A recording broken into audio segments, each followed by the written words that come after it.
माशाअल्लाह जिंदगी दी पहली उठनी टोटल डिलीवर तो बाद फौरन 1 घंटे डेढ़ तो बाद माशाअल्लाह असा अपने पैरों दे उत्ते टंगां दे उत्ते लत्तां दे उत्ते खलोवण दे थी गया ते छोटा पेशाब भी नाल कर देते। कमाल यार कमाल माशाअल्लाह। अस्सलाम वालेकुम टू आल संगत, क्या हाल है जनाब? ठीक ठाक हो? उम्मीद करें सारे भैन भिरा ठीक ठाक हो सन। अल्लाह पाक सारे भिरावां दे माल जान इज़्ज़त आबरू हर शे दी हिफाजत फरमाए ते अल्लाह पाक सारे मुसलमानां दियां बच्चियां दे नसीब बचे फरमाए। मैं जनाब सवेरे सवेरे गया हलवा हावन रौनी वत्तर आई ते मैं वल के आया तां खुशखबरी वो चेक करो ते ये जानवर जड़ा ना खासकर साडे जड़े दो दमानियां ये हैं सेल होए ते जेडे भाई सारे परचेज कीते तो न्यू फार्मर आई तो आदा यार डिलीवर हो सन तो मैं तां घेन के वैसा चाहे वहम है तो चाहे जड़ा तो ना कोलू कोई होंदा वहम शहम जेड़ा भी है तो मैं कि ठीक है कोई मसला ही नहीं भाई डिलीवर थी सन तो तू हाँ घेन भी आए। तो उस तू पहले जनाब बच्चा इसनों डिलीवर करवा के और इसका मिल्क चोह के कढ़ के बच्चे नूं पिवा के ये फीट और सामने पिए। और उस तो इलावा अज एदा जड़ा डिलीवरी का प्रोटोकॉल है वो बकायदे च बच्चा होए तो उसकी अज मैं स्पेशल वीडियो बनाना पिया। जितने एक भी दोस्त हैं ये सारा वास्ते बहुत मुफीद और बहुत अच्छी साबित हो सी इंशाअल्लाह। तो कोशिश करसा जेड़ा प्रोटोकॉल अस करेंदे रहने खास कर डिलीवरी के टाइम तो वो इंशाअल्लाह अपने दोस्तों नाल अज इंशाअल्लाह शेयर करें। अच्छा सब तो पहला प्रोटोकॉल ये है कि जनाब सर्दी के मौसम के क्योंकि तुसा देख गिनो इस टाइम ही सारे कोल बाहर सारी धोंदे ठीक हो गया इन यार भा बालनी है बच्चे नु खास कर यानी कि सेक देना है ठीक हो गया। बेड दे बच्चे दी कोई केयर कोनी बिल्कुल थोड़ी जी केयर है। उस तो बाद जनाब इस गट्टू दुते बच्चे नु पा देना है साफ सुथरा करके माँ उसनु साफ कर गन सी झट गन सी ठीक हो गया। उस तो बाद जनाब फौरन मिल्क कढ़ना है ये देखो ये थोड़ा जी अजे विच मिल्क वधा भी है ये चेक करो ठीक है। तो मिल्क फौरन कढ़ के तो तुसा बच्चे नूं पिलवा देवना है। जी जेर का मसला होंदा जी जेर की परेशानी होंदी है दोस्तों की तो तुसा परेशानी नहीं घिननी बे जानवर जेर सटे सी तो मिल्क पिलावना है ना ऐसा काम बिल्कुल नहीं करना। बच्चे ने तुसा फौरी फौर संभालना है क्योंकि तुहाडी प्रोडक्ट तुहाडा सरमाया बच्चा है किड्स है ठीक हो गया। उस तो बाद पहला प्रोटोकॉल ये आ गई है जनाब ठीक हो गया। गंदम ते चीनी इस दे विच तुसा डाल्टा घी भी ऐड कर सकते हो। अगर तुसा नमक वाला पानी इनू देवना है जानवर नूं फौरन नीम गर्म करना है उहदे विच नमक पा के ते यानी कि बहु कड़वा भी नहीं किए करना नमकीन होवे ठीक है नॉर्मल नमकीन होवे वो बहुत अच्छा टोन है और ये गंदम का भी बहुत अच्छा टोन है ठीक हो गया। ये जी हुण गुड़ सादे कोल कोन आई तो चीनी यानी कि मिठा असां देने गुलकंद हो गई गुड़ हो गया चीनी हो गई मैल कढ़ण वास्ते त्रै शैयां चंगियां लेकिन सब तो अच्छी चीज़ गुलकंद है और उस तो इलावा गुड़ है तो ठीक है। सारे कोल गुड़ कोन आई तो असां चीनी पा दी है तो चीनी भी तुसां पा सकते हो। चीनी तो गंदम इतनी सारी पावनी है कि हुण दे गिनो टोटल एक पाइया भी नहीं थी तो ये तुसां खवा देवनी है। अगर इस दे विच तुसां घ्यू भी ऐड कर सकते हो अगर तुसां डाल्टा घ्यू ऐड करेंदे पे हो तो वरना तुसां उस तो बाद पानी नहीं देवना पहले तुसां पानी पिलवा के नमकीन पानी पिलवा के उस तो बाद तुसां गंदम खिलावनी है।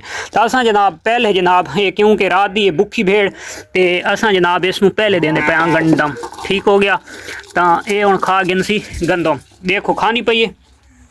अच्छा ये गंदम खा गिन सी इस तो बाद असां इसनूं दूजा जड़ा साडा है सिस्टम प्रैक्टिकल तो वो असां करना है नीम गर्म पानी वाला। उस तो इलावा असां इसनूं ना कोई इंजैक्शन लावना है ना कोई मेडिसन देवनी है और कोई शय असां नहीं देवनी इंशाअल्लाह ये जेर खुद ब खुद सट छुड़े सी ठीक हो गया। उस तो बाद अगर कोई ताकत वास्ते दोस्त आ देन भाई यार बकरी या भेड़ थोड़ी कमज़ोर है तो कोई तुहानूं यानी कि उस दे विच कमज़ोरी महसूस थींदी पई है तो तुसां 3 तो 4 5 सीसी तक तुसां MUI काम भी तुसां जानवर नूं ला सकते हो ताकत दे वास्ते ठीक हो गया। उस दे विच तुसां ताकत वास्ते कैल्शियम दा होर ही कोई इंजैक्शन ला सकते हो।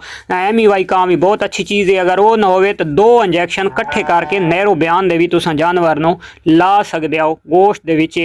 तो पहले उन्होंने थोड़ा जी यानी कि सवेरे टाइम डिलीवर करती पई तो लाजमी गल है जानवर का पेट सारी रात का खाली होता है उन्होंने थोड़ी जी पहले गंदम वगैरह ये जी चीज़ खिला के तो उस तो बाद तुसां इंजैक्शन फौरी ला देना निरन्ने आंद उत्ते इंजैक्शन लावन तो थोड़ा जी गुरेज करना तो ये माशाअल्लाह निक्का जिहा मेमना है दामानी तो इस हिको किड्स डिलीवर किया है तो मादी नारा अजे तक मैं को नहीं दिखा भाई केड़ी शे ओहो मादी ले ली जमी ले ली उस्ताद ले ली ये जनाब आ गई है दमानी। तो ये माशाल्लाह किड्स डिलीवर किया है तो थोड़ी देर पहले ही हुई है ये तुसां तसल्ली नाल दे गए नो चल भाई तू गंदम खा, ये गंदम खा गए सी तो इंशाअल्लाह इस तो दूजे पानी देने पानी और तुहानू दिखवाने भाई किंज जानवर नू पानी दिवींदा है और उसके जेडे फायदे हैं तो पानी देवन दे नाल अपने भरावां दसने। दूसरी इस दे नाल दी दमानी ये खलोती है, ये सजे तक डिलीवर नहीं किया, हल्के मेरी नज़रां दे ये पहले करेसी लेके ना ये सजे नहीं किया, ये अजे दिहाड़ दूँ घिन सी क्योंकि सही थी फुल हवाना नहीं उतारा।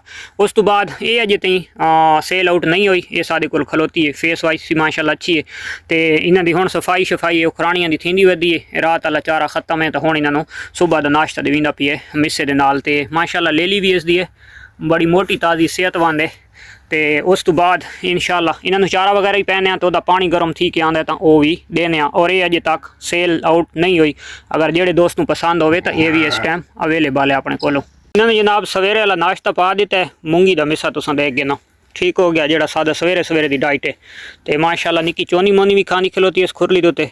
अच्छा जी ये माशाल्लाह असां बाल्टी पानी दी नमकीन और नीम गरम वाली घेन आया तो ये जानवर दे अगू असां रख दी है तो जेड़ा अपनी मर्जी नाल जेड़ा शौक दे नाल पी गिन सी बस वो ये तो काफ़ी। अगर वरना कोई जानवर नहीं पींदा पहले तो नमकीन पानी हर जानवर शौक दे नाल पी गिंदा है। अगर फर्ज करो नहीं पींदा तो वत के करना है बोतल दे विच पा गिनना है, लीटर 1.5 लीटर वाली जेड़ी कोई बोतल होवे उस दे विच पा के ते तुसां जानवर नूं पिला देवना है। ये तो एक जेड़ा यानी कि पानी जेड़ा ज़ाया थींदा जानवर दा डिलीवरी टाइम तो उस वास्ते बहुत कीमती चीज़ है। समझो एक जानवर दा पानी पूरा करेंदा है ये नमकीन पानी। समझो जियां एक बोतल लवैने तो ये समझो ये बोतल है जानवर वास्ते नमकीन पानी। ये असां हुण यार करेंदे थोड़ा जिहा चख तो साइड तो थी गई असां हुण को बोतल गोल के इसमें एक बोतल गड़का दिसां पानी की तो इंशाअल्लाह इसका प्रोटोकॉल थी वैसी मुकम्मल कलिया।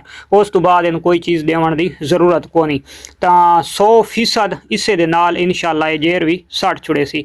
तो अगर जेर दे विच कोई प्रॉब्लम देंदा ही है जानवर फर्ज करो अगर जेर नहीं सटेंदा तो वत के करना है तो वत तो एक्सीटोसन जड़ा इंजैक्शन होंदा है जेडे जानवर नूं संघा वास्ते लाया वैंदा है तो वो खासकर जेडे फार्मर हैं तो वो फार्मर जानवर नूं लैंदे डिलीवरी टाइम जिस टाइम जानवर डिलीवरी करनी होंदी है तो उस टाइम यानी कि जानवर नूं होर फार्मर हजरात लैंदे लेकिन असां कदा वास्ते भी नहीं लाया तो वो डिलीवरी टाइम ला के तो वो आदन भाई बच्चा ज़रा जल्दी पैदा हो वैंदा है।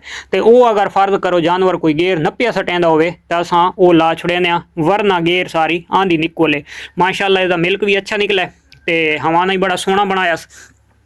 ये पिछे ज़रा है उहे जी चीज़ तो इस वजह तो ज़रा यूट्यूब दियाँ होनियां पॉलिसियां तो इस वजह तो मैं बैक साइड तुहानू इस वजह ना दिखा सकता पिया तो माशाल्लाह मिल्क थान सोहना बनाया। दूजी जड़ी है तो इस तो भी ज़्यादा कढ़े सी तो अल्लाह पाक खैर करे माशाल्लाह बिल्कुल एक्टिव सेहतमंद ले लिए चीज़ असां करेंदे रहने वो भी दस छोड़िए और ख़ास कर जेडे अजकल प्रोफेशनल तरीके दे नाल फार्मिंग कर रहे हैं तो और लोग जेडी कोई करेंदे रहने जिन्हां नाल साडी कोई गुफ्तगू थई है तो जेड़ा जेड़ा प्रोटोकॉल करेंदे रहने तो असां अपने दोस्तों के नाल शेयर वो भी कर दिता है।